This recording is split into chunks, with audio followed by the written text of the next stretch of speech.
Hey, how you doing? Al Hamill, Whitefish High School, Whitefish Independent High School. Setting up, this is the first, when you watch the rest of the videos, I shot them a little bit out of sequence and I kind of numbered them wrong in my verbal description, but you'll see they're actually listed correctly by title. I'm going to show you how to build a rubric, and this is the first video. First, you got to have a rubric, right? So it's kind of crazy to reinvent the wheel and find your own. Of course, we're going to web search. I'm building one from PBL Works, which is a project-based learning website. And in order to access these rubrics, you have to create a free account. It's no big deal. You'll see I'm logged in up here. I'm going to click on resources.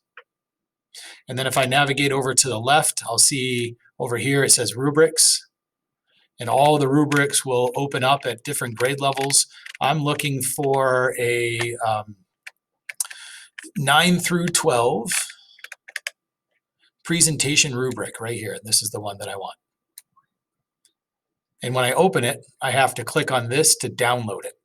And once it's downloaded, I will find it on my computer, which I already did. I'm not going to show you how to do that. And then it opens.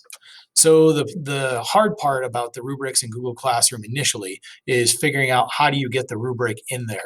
When you create a rubric, you'll see in the next video, you have the option of importing a spreadsheet. And I mentioned in that video, I haven't been able to figure out how to do that. I've tried creating my own spreadsheets. I've tried using templates that I found online, and I keep coming up with errors. So the easiest way that I figured out how to do this is to find the rubric I like, decide what criterion I like out of this rubric. I'm not going to use eyes and body. I'm not going to use voice. I just want ideas, explanation of ideas and information right here. And I want organization. And I do like all of the descriptors that go with it. So I'm going to minimize this. I'm going to open up a new tab, click on my waffle, open up Google Docs, create a blank doc, and then I have to go back to my rubric and I have to count how many cells I need because I'm going to insert a table. So I can see I'm 1, 2, 3, 4, 5 across. And then I am only going to use these 2 rows, but I do have the first row. So that's 1, 2, 3 rows down. So when I go back to my Google Doc, I'm going to click on Insert, Table, and I want to go 5 across by just dragging over. And I want to go 3 down. And then that'll emulate the rough outline of that rubric. Now, the easiest way to do it that I found is to grab my PDF file, grab the blue bar up on top. And if I grab the blue bar and I hold down, I can drag it around and I slam it into the side and it splits the screen.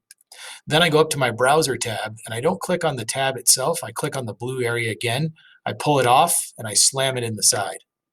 And now if I go over to this here, when I highlight it, I can click hard and drag it and drop it into that cell.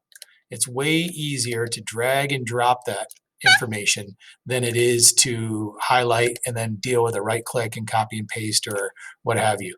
So you can see how quickly I'm able to grab this and drag it into the cells. And then I want this descriptor right here. So this goes in the first box. I want all of this description right here. So I'm trying to do all my clicking tricks. It's not working. I highlight it, drag it, drop it, and I think you get the idea. Once that happens, then when you watch the next video, you'll see how I use the Google Doc and I copy and paste from the Google Doc. I found that to be easier in the Google Doc to transfer it in by copying and pasting than because you can't drag and drop through here and it's a pain in the neck to copy with and without formatting and paste all that stuff in. But whatever is easiest for you, that's what you should do.